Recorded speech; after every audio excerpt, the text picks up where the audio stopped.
Welcome, everybody. This is Buck Joffrey with Longevity Roadmap. Thank you for joining us today.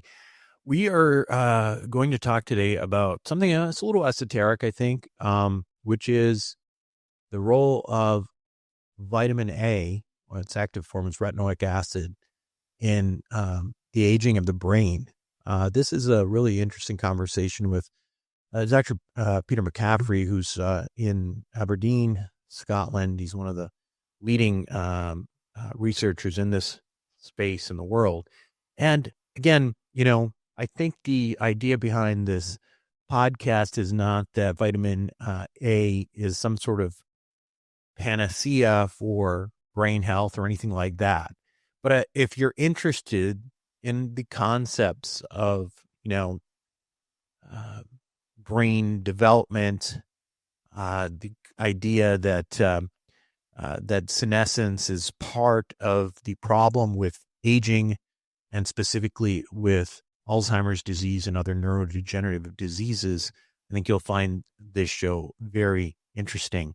One of the ideas I think is interesting to focus on is something we talk about later in the podcast, which is that, as we've discussed before, skin health in particular may very well have a significant role in systemic health and even brain health. And we'll start to understand that when we talk a little bit about the contagion effect of senescence and the role that vitamin A may play in that. Anyway, very interesting conversation, and we'll have that conversation for you right after these messages.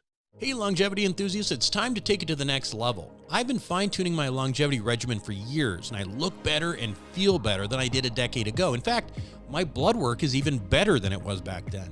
And it's all because of my data-driven regimen, and it's inspired me to create a course and community just for you. It's called the Longevity Roadmap, and I urge you to check it out. If you're tired of your belly fat, tired of being tired, or just want to optimize yourself for the next 50 years, visit longevityroadmap.com. That's longevityroadmap.com.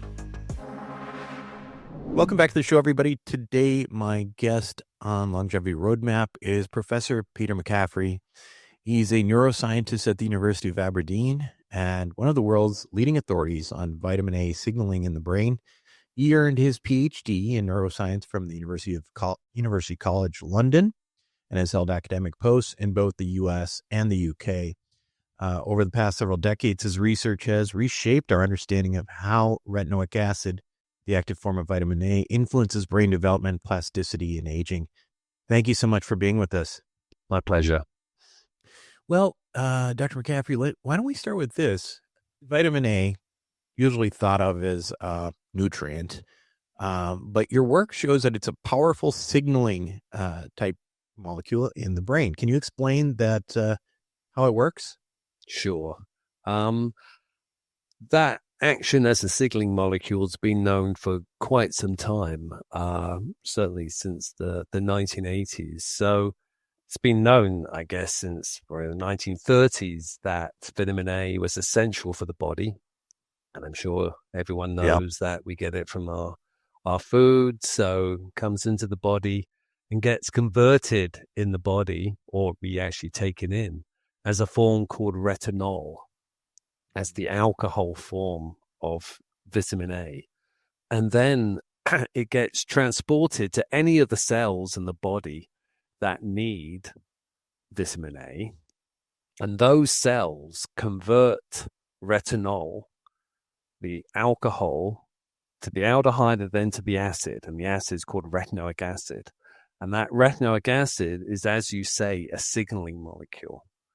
So although it's a nutrient, it's under complete control being converted to this acid form, this retinoic acid, that binds to specific receptors in the cell, receptors that are present in the nucleus, and that controls gene regulation. So I'm sure your listeners are familiar with this idea that you act on the DNA to generate mRNA transcripts that then get converted to protein and actually do something. So retinoic acid is the active component of vitamin A to do that signaling that you described.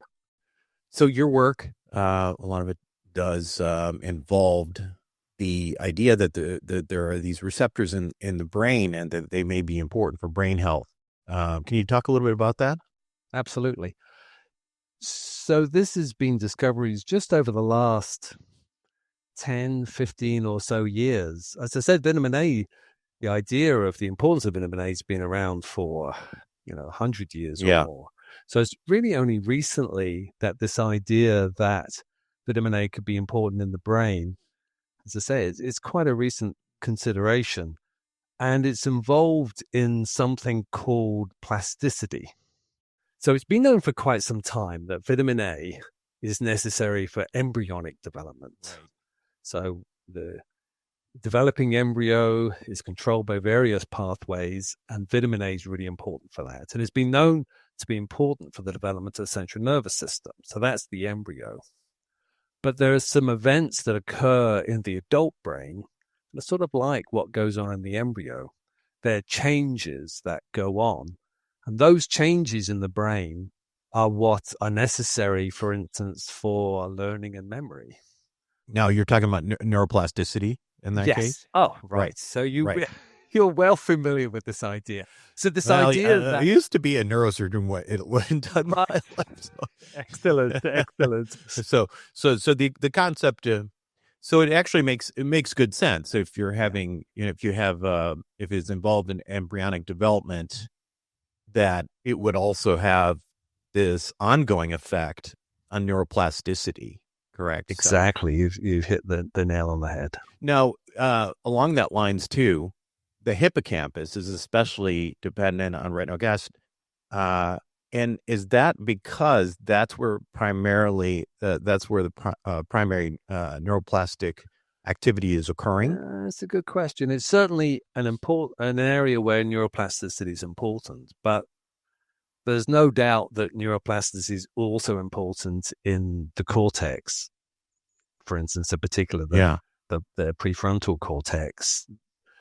You'll be familiar with the fact that the hippocampus is involved in intrinsic to learning and memory, spatial memory in particular, whereas cortex, in particular frontal cortex, is involved in more executive tasks. And plasticity is actually important in both. But I suppose the hippocampus has probably been, of all those areas, is perhaps understood the best. And so the details of plasticity have relatively well understood, as best they can, at least, in the hippocampus. And the roles of vitamin A via this signaling molecule, retinoic acid, are perhaps known the best. So it's involved in the types of plasticity, LTP and LTD, but it's also involved in other aspects of plasticity, things called homeostatic plasticity, and also something called neurogenesis, which you may already be aware of, this idea that in certain regions of the brain, you can grow new neurons. So, I certainly learned at school, the brain doesn't generate new neurons, but there are particular regions of the brain where that's different, and the hippocampus is one of them. So new neurons are born constantly. And vitamin A is probably involved in that. I guess if you pivot then to the disease implications of this, in Alzheimer's models, retinoic acid signaling declines. Is that right? That's the case. We and others have found that when you look at, you'll be familiar with the disease models, that you've got these mice that have the human mutations for the genes involved in Alzheimer's, tau and amyloid precursor protein. And when you generate these models of Alzheimer in mice, then the retinoic acid signaling, as the mice age, the signaling pathways go down. So the implication there is that something about the disease results in a decline in the capacity of retinoic acid signaling, so may be involved in the disease. There's demonstration of this in the human. I don't think is really there. We assume it from animal models, and certainly in humans in general, vitamin A levels are on a decline. So if you take a typical aged person, you'll find vitamin A and a number of other vitamins as well are not present at the same levels. There's something to do with the ability of older individuals to be able to absorb vitamins, perhaps is one possible reason. Is though that even in the animal models, is it that retinoic acid levels themselves are declining, or that the signaling pathways are somehow deteriorating? Yeah, I would say the second. That's what we've certainly found is the signaling pathways themselves, is the receptors, for instance, that are going down, but actually also some of the enzymes that are necessary to make the retinoic acid in the first place. So though we haven't measured retinoic acid directly, the implication is that the levels of the ligand of the receptor are also going down. But for sure, the receptors are going down, and that's going to decrease signaling. I bring that up just because I guess the idea that then supplementing with retinoic acid may not necessarily solve the problem if it's an issue of signaling. That's so on the nose for multiple reasons, and this is the difficulty with probably any of the vitamins. It isn't just what you say. You're right. The receptors are going down. So if you supplement with vitamin A, it's not necessarily going to help. But it's also the body's really good at defending itself to get the levels of vitamin A just right. So if you take, I'm sure you and your listeners are familiar with the idea that if you take excess vitamin C, for instance, you just excrete the excess out. Right. And although vitamin A can't be disposed of as easily as vitamin C, it is still removed. And the body defends itself because excess vitamin A can be just as bad as insufficiency. So if you try and push the system with vitamin A, taking, say, large amounts of vitamin A, it's not going to do a lot necessarily. That's simplifying things, of course, but it isn't going to necessarily change the levels of vitamin A in your brain very much. And exactly as you said, with aging, if the receptors are going down, it's not going to do a lot of good anyway, which is painting kind of a pessimistic picture. I don't think it's necessarily quite as pessimistic, but neither is it as simple as, oh, we're short of this, we just need to add more of it. Yeah. And I guess along that lines, there's some ALS research I think you're involved with. You developed a new retinoic acid receptor modulator or some modulators. So I guess this is, basically trying to help that receptor pathway, not necessarily trying to increase the amount of retinoic acid. So how do they work? How do they help motor neurons survive? Yeah, no, that's a good question. So this is the idea that you apply a high affinity agonist for the receptor. So in other words, you're duplicating retinoic acid, but something that binds more tightly to the receptor. So at lower concentration is able to activate the receptor. So it's like a super retinoic acid or super vitamin A. It's just a very powerful version. Yeah. Of it. So neither is it. It might be considered a bit simplistic in itself. It is still just trying to push on the system. And there's certainly good evidence that for motor neuron disease, a number of the systems that allow retinoic acid signaling to take place are declining. And so the idea is if you try and restore that as best you can with a high potency drug against the receptor, perhaps you can restore some of it. When you say a high potency drug, it's basically just a modified vitamin A that is more specific or binds more with greater efficiency to the receptors, right? That in a nutshell, that's absolutely right. It's that version of the active form of vitamin A, in other words, retinoic acid. So it's an analog of retinoic acid. It's something that will bind with even higher affinity to the receptor. Yeah. Interesting. So, before I kind of move on with this, I just did also want to mention that retinoic acid signaling does seem to intersect with inflammation, oxidative stress, and other core processes of aging. I'm wondering how this all fits together. Yeah, well, You are too. But what are your thoughts? yeah. Yeah. Me and a lot of other people. Yeah. I mean, Sure. this has been something that has been discussed and debated for decades now. What is the relationship between aging and all of these neurodegenerative diseases, none of which we have good treatments for?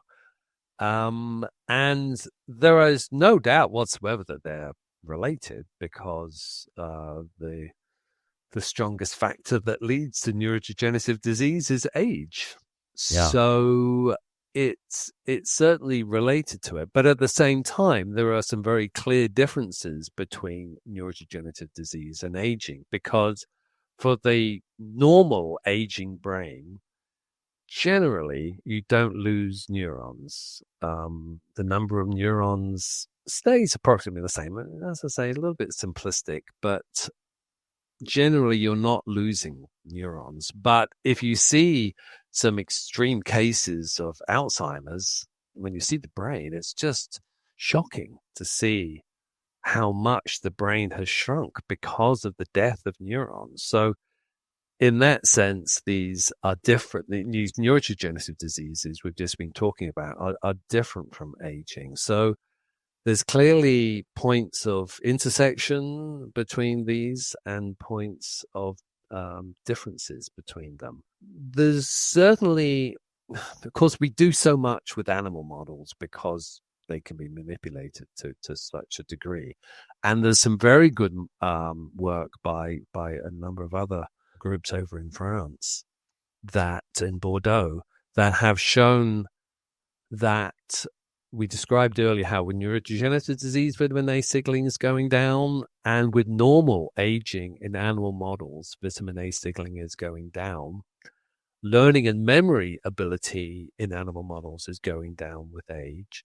And when you supplement with vitamin A or retinoic acid, you reverse that. So from those animal models, there's some strong evidence to suggest that you can benefit these animal models of aging. Now, equivalent studies in humans just don't exist. Why is that? I would think that if I would think if there was some good data in these animal models that there would be some studies on human aging, normal human aging, are not as extensive as you would assume.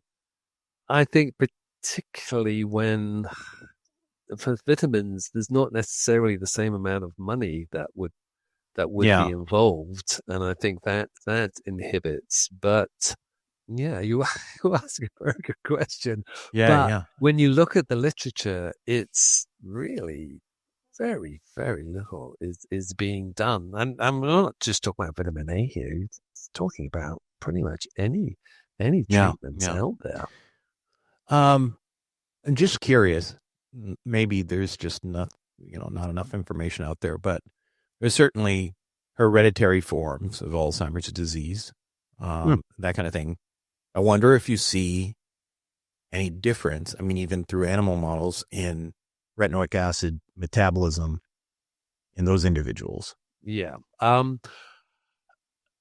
By definition, the animal models are equivalent to what you describe as those genetic disorders that lead to Alzheimer's disease. So that's always been what some might consider to be an issue of Alzheimer's disease research and all these ones that focus on a genetic model. For these diseases, such as Alzheimer's disease, as you'll be familiar with, the genetic cause of the disease is relatively rare compared to the sporadic form. But that's what everyone focuses on, because a genetic form of the disease can be absolutely modeled in an animal. So all the animal models that exist are based on those. So when I said that decline in vitamin A signaling, that is what I'm talking about, these genetic models of the Okay. disease. Got it. Kind of moving back into some practical angles, I guess, just for individuals listening, do tend to be focused on health span, I guess in this case, brain span, Mm. we talked about how vitamin A, it's essential, but can be toxic. So what does that mean for diet or supplementation? Is it even practical to try, or do you just risk vitaminosis because vitamin A gets stuck in your, it's fat soluble and it just kind of lodges into the fat and can give you some kind of other problems. Right. Yeah. This is all very true. And making this worse is something we published just a few years ago. This balance I was talking about, the ability of the body to control its levels of vitamin A, we found just a few years ago, we want to follow up on these discoveries, that the brain itself is involved in controlling this balance. So you'll be familiar with how hormones, testosterone, estrogen, corticosteroids, they're all controlled by the hypothalamus in the brain. So this means that these hormones are kept at very precise levels. And we have evidence to say that vitamin A is no different, that literally the hypothalamus in the brain is controlling these levels. So if you're controlling these levels, once again, it means if you take in excess, you have a system that tries to dampen down the system. And if you have insufficiency, then the system is there to try and boost it up. So when you try and push it in either direction, and you're describing trying to push it in an upward direction, trying to increase that signaling, then you've got this system trying to dampen it down, which makes it difficult. But I So guess how in that regard, the idea of creating a super vitamin A, like sort of what you've described, something that's more prolific at binding the receptors, might actually, at certain maybe lower doses, just provide a little bit of an advantage. If the homeostasis in the brain is about the amount of vitamin A, it's not necessarily, if you just give something that's a little bit more potent, you might have some success. Is that the idea? That certainly is part of it. 100%. Yes. You'd be able to circumvent you'll be able to circumvent the system I've just been describing. But the body always has ways to, dampen down everything. So there's no doubt it might find other ways to dampen down, even using this as a drug. But I think it might be one way to do this. Coming back home, I had a feeling you were going to ask a question like this. And I was thinking, this is just a completely off the wall idea. Yeah, but we like those.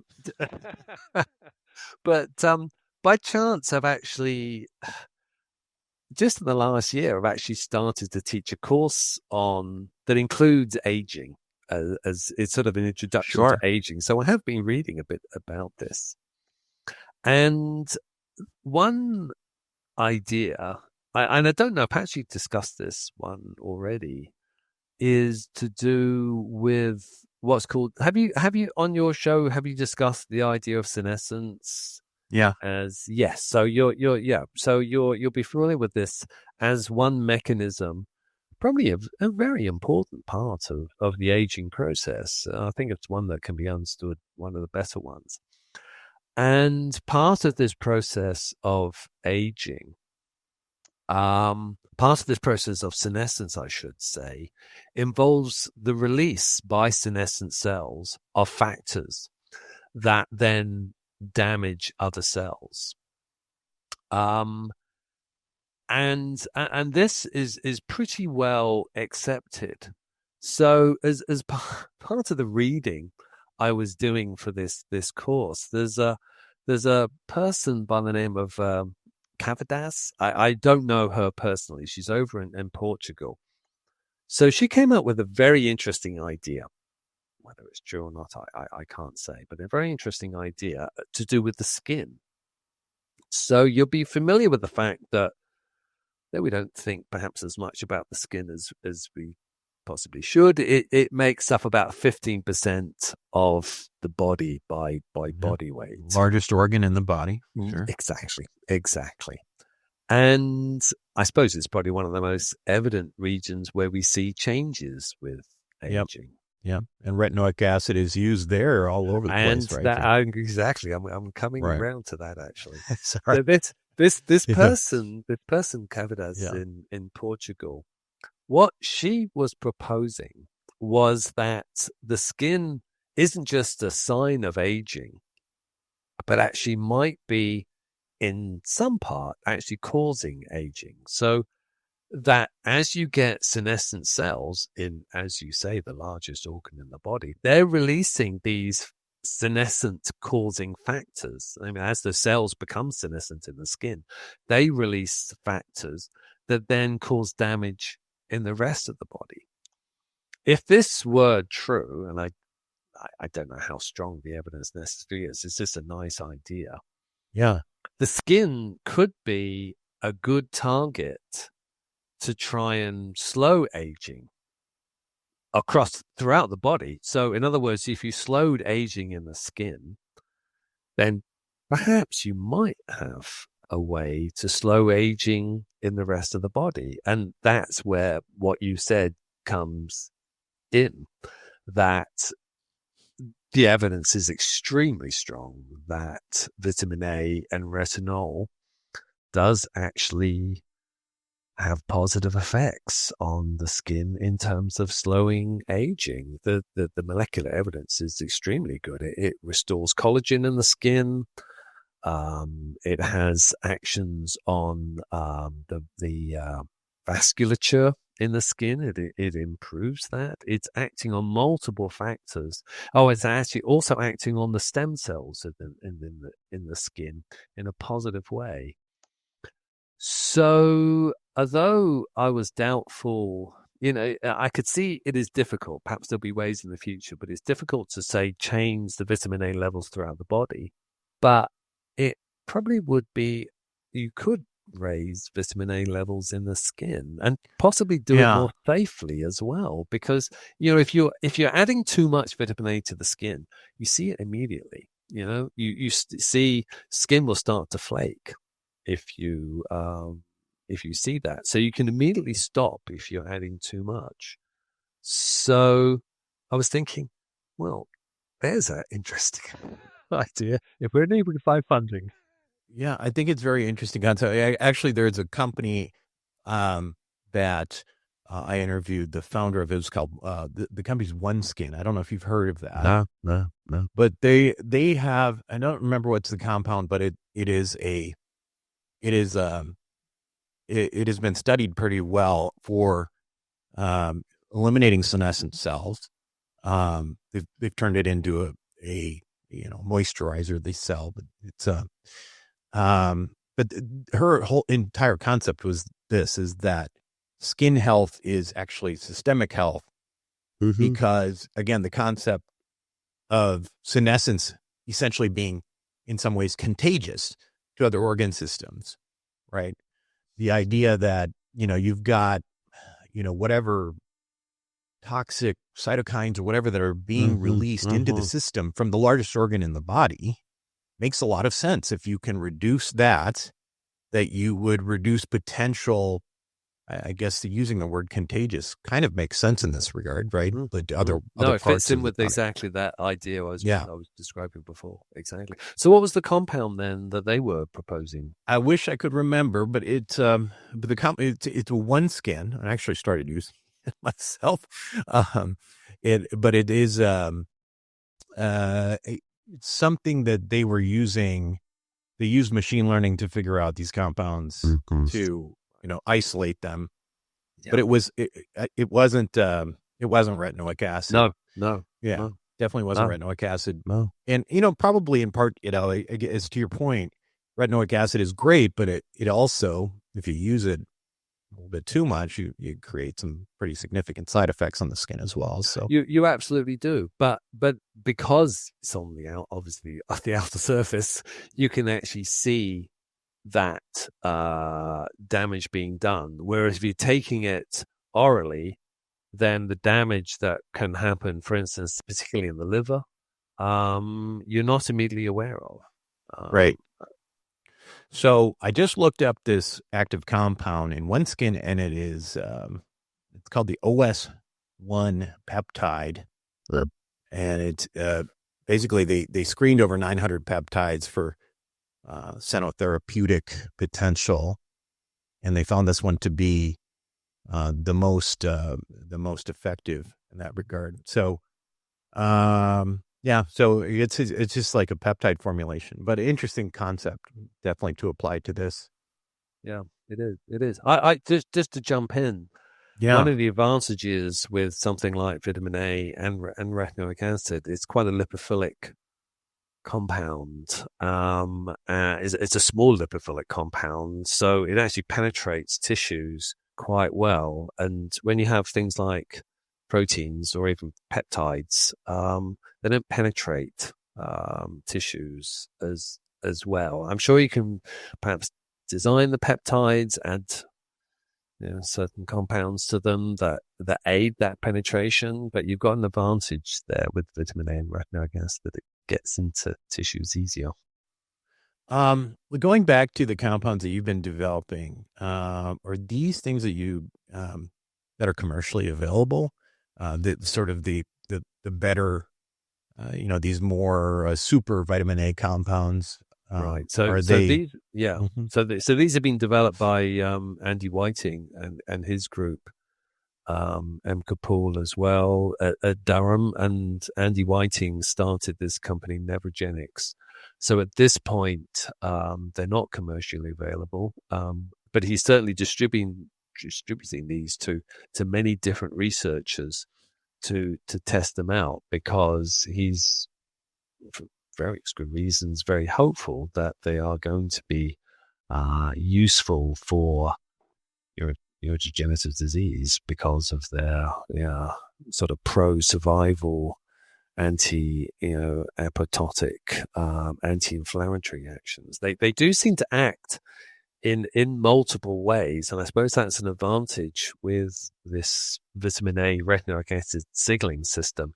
It turns on a lot of different factors. It's not as, for instance, obviously one of the best known recent treatments for Alzheimer's disease is antibodies that basically target beta amyloid.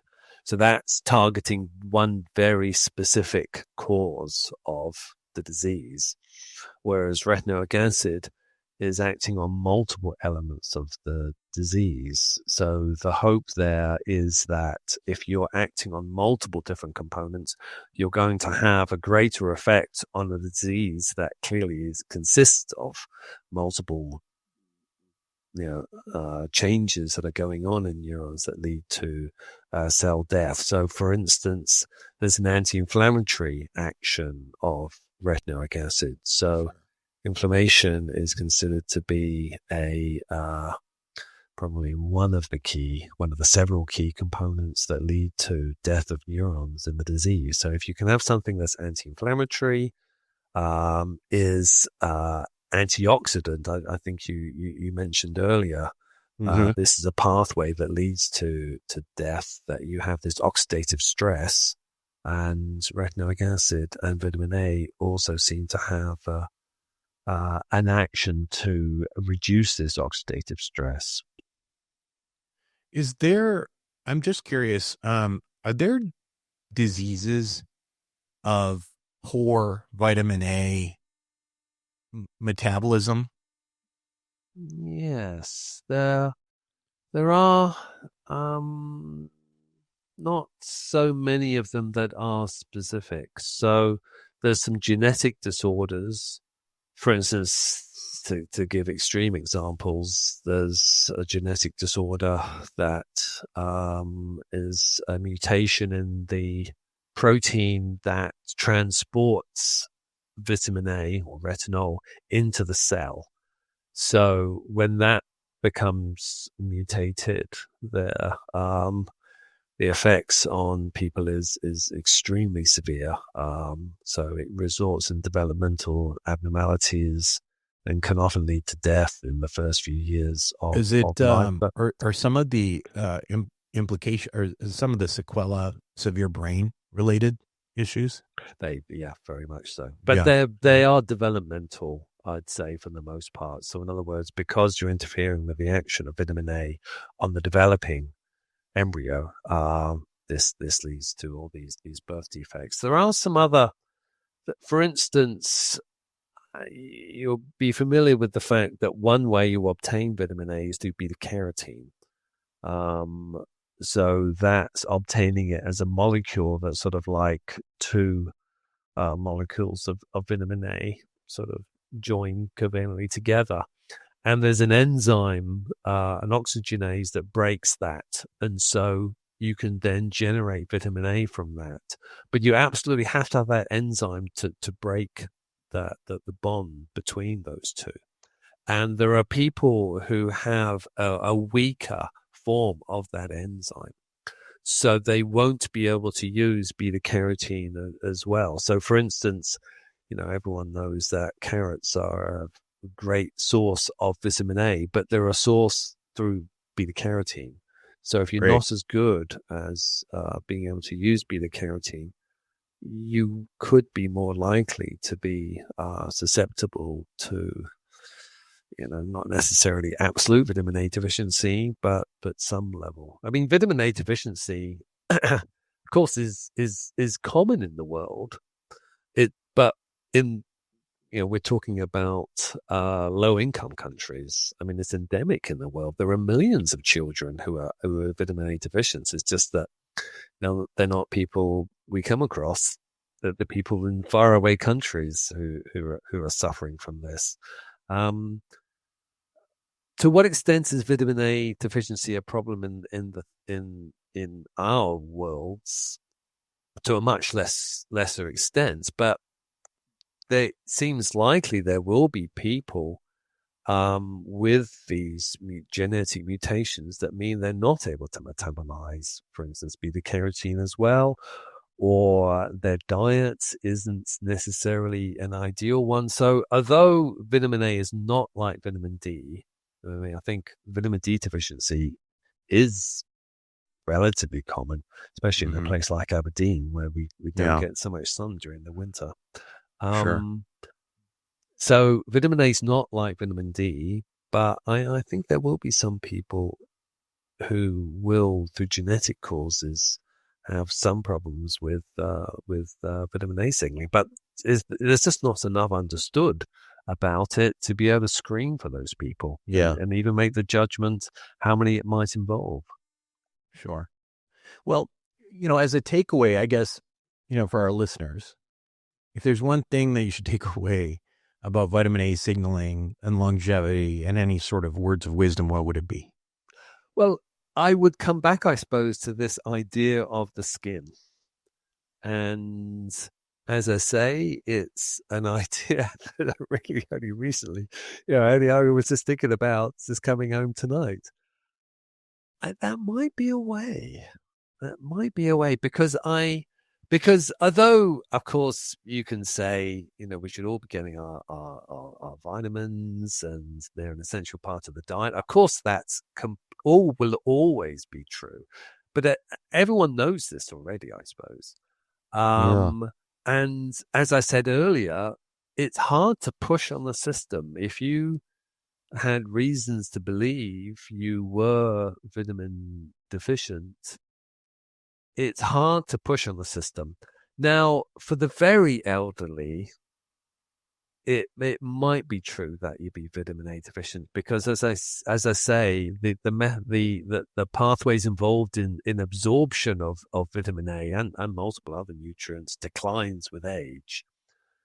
So with the elderly, you would consider the possibility that you could be more likely to be vitamin A deficient. So that you should be taking vitamin A tablets, that you should be taking a multivitamin if you thought you were vitamin A deficient is a good idea. But I think all your audience would probably be aware of this already. So that's why I think this idea of skin health is one that might be useful, because it's, as I say, it's more difficult to overdo things, because if you're applying too much vitamin A to your skin, you'll see it immediately. So you would immediately know, I have to stop. Yep. And maintaining good health of the skin and slowing the aging process in the skin might not just be useful for visual appearance, but may actually be good for the body as a whole for the reasons you were just describing. Interesting stuff. Where can we learn more about your work? You could just, well, I would encourage anybody to email me. I of course always enjoy answering questions by email. So there's a University of Aberdeen webpage that you should be able to easily find by just looking at my name and University of Aberdeen. So you can just look at the websites, and there's certainly information on some of the research we're doing and the papers we published, or please just email me. Thank you so much for being on the show today, Dr. McCaffery. It's been a pleasure. Yeah, lovely. Lovely chatting with you, Buck. Have a great day. Thanks for listening. A quick reminder that while I am, in fact, a surgeon, nothing I say should be construed as medical advice. Now, make sure to include your physician in any medical decisions you make. And also, if you're enjoying the show, please make sure to show your support with a like, share, or subscribe.